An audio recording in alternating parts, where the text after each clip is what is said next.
Mohon untuk tidak menyebutkan nama dan identitas dalam peromongan ini karena peromongan ini saya naikkan dalam konten YouTube. Gimana Mbak? Saya harus kayak gimana? Siap. Mau tanya aja, itu kan ponakanku itu katanya mau kerja di luar, laki-laki. Terus dia nanya saya ke Hong Kong apa Taiwan gitu. Lah, kenapa nggak ke Jepang apa Korea? Nanti tak tanyain Mas Andrew itu. Terus gimana caranya itu? Dia umur 25 tahun, Mas. Oh, boleh. Dia sudah selesai kuliah berapa tahun kemarin? 1 tahun katanya. Nih. Boleh.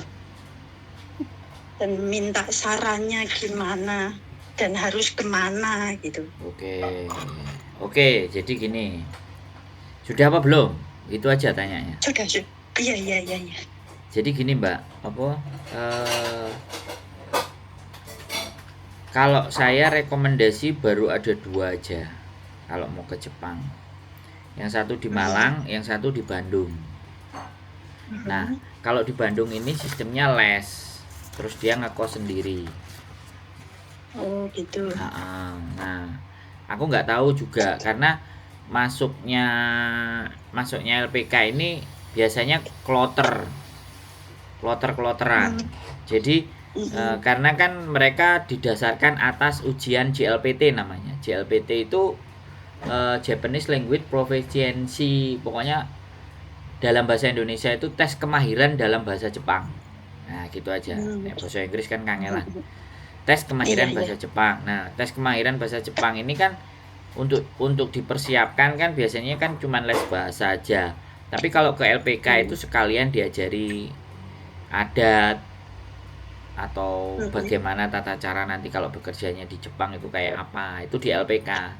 Sehingga bayarnya agak lebih mahal. Kemarin ya setahu saya kasih rekomendasi ke orang. Nah, kemarin juga ada yang sudah lulus farmasi ya kan. Terus pingin ke Jepang juga. Itu kalau nggak salah kemarin terakhir itu bayar 7,5. 7.500.000. Ya, untuk masuk di awal. Nah, dan sekali lagi masuk ke LPK itu bukan jaminan ya Mbak. Tergantung bagaimana dia itu bisa lulus nggak sama ujiannya. Oh gitu. Nah, kadang-kadang anak-anak nanti ngomplain ke kita, LPK nggak ada kerjaan, nggak dapat, padahal ujiannya dia itu nggak tembus. Jadi kalau ujiannya itu tembus, nek N5 kemungkinan untuk bekal magang it's okay, bisa lewat. Tapi kalau dia tembus N4, ini standarisasi ujiannya ya Mbak. Saya kalau sampean belum tahu banyak, saya cuma nyeritain aja N5, N4, N3, N2, N1. Nah, itu semuanya ada standarnya. Nah, minimalnya kalau N5 itu dia magang, untuk kelas magang. Nah, magang itu juga banyak dibutuhkan, cuman gajinya nggak seberapa besar lah. Ya ada besar kalau dia mau semangat, terus mau lembur atau pokoknya mau berjuang lah. Itu. Nah, itu kalau N5. Kalau N4 dia bisa yang di atas lagi levelnya, Tokutei Gino. Nah, itu baru bayarannya oke. Tapi kan ya usaha untuk menempuh N4 dan N5 itu kan nggak semua orang bisa.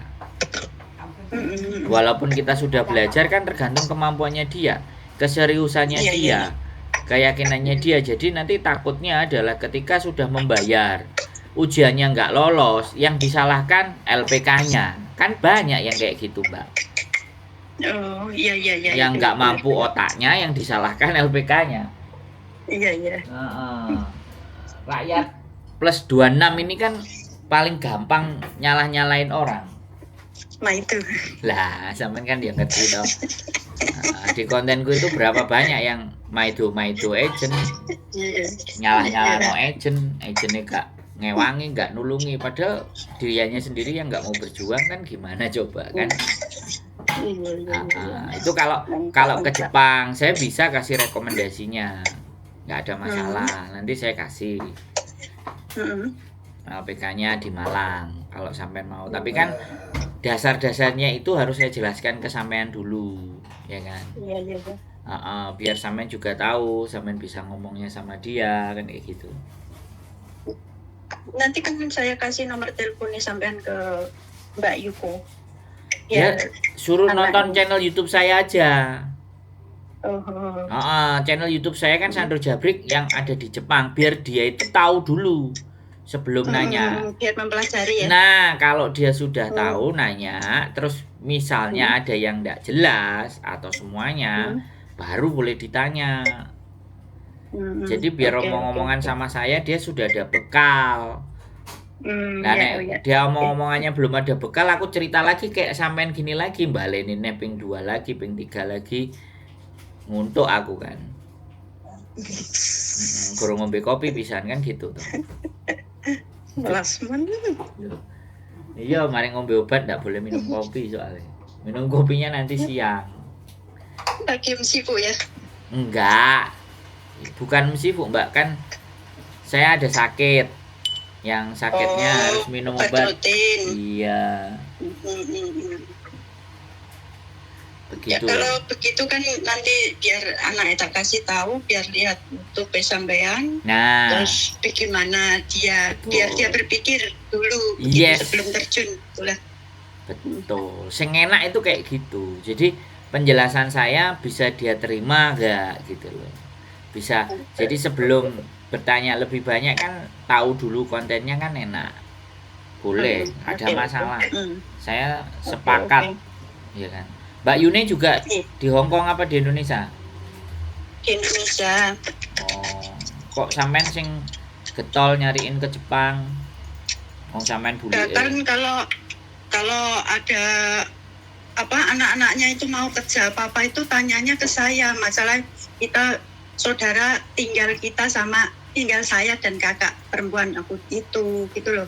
Terus kalau anaknya mau gini itu rembukannya sama saya gitu. Rembukan gimana baiknya? Rembukan sak duitnya juga. Alhamdulillah mboten. Oh ya wes, syukur gitu. Alhamdulillah mboten ate apa? Enggak pernah ngerepoti. Oh, enggak pernah udur-uduran perkara duit. Alhamdulillah. Mantap. Aku seneng nek ngene iki. Karek rong glintir. Karek rong glintir Mas. Loh, enggak kan banyak juga kan cerita toh, Mbak, sedulure kere-kere perkara duit. Utange ora disaur pirang-pirang tahun. Alhamdulillah mboten. Nah, berarti kan sampean orang baik, harus dulure. Ya. Gitu. Baik enggak baik ya kita namanya saudara lah Mas, ya saling membantu gitu aja. Siap. Sebatas kita mampu gitu. Siap, kayak aku sama adikku, aku nek gak duwe dhuwit ya utang adikku. Nek kula jawabnya mboten utang, mungkin nek ora iso balekno badhe ditake. Wis tak wayahe nyo. Minta. Nah, nek kula nyuwun minta aku. Oke, sing minta sampean apa dia biasae? Nggak kula lah wong kula sing cilik kok. Nek aku kualik, Mbak. Aku sing tuwek. Aku njaluk sing nom, Mek. Kula sing cilik ya aku sing njaluk lah. Mantap sampean. Nah, adikku kan gak tahu jalukan soalnya, Mbak. Siap. Nah, itulah namanya hidup berkeluarga, Mas. Siap, ya. Jadinya saling melengkapi. Jadinya kayak gitu ya, Mbak, ceritanya. Nggih. Iya. Siap. Nanti tak kasih tahu ke ponaan. Boleh kabar-kabar. Oke. Terima kasih itu aja ya Mas Sandro. Lain kali ketemu. Ya. Sehat selalu buat sampean, Mbak, sama keluarga nih. Amin. Sampean juga kalau Mbak Yuli. Salam Mbak Yuli. Siap. Assalamualaikum. Mas Sandro. Assalamualaikum waalaikumsalam warahmatullahi wabarakatuh. Oke teman-teman semuanya, luar biasa ya. Sekali lagi saya senang kalau Bule juga ikut menanyakan nasib ponaani, ya kan. Nah, kehidupan itu yang kita harapkan itu ya seperti ini teman-teman, saling membantu, saling memberikan informasi yang terbaik, saling mendukung, gak udur-uduran perkara utang ya. Mbak Eka die baik-baik saja. Itu saja mungkin dari saya. Tetap semangat semuanya, keep stay tune my YouTube channel and see you next video. Bye bye.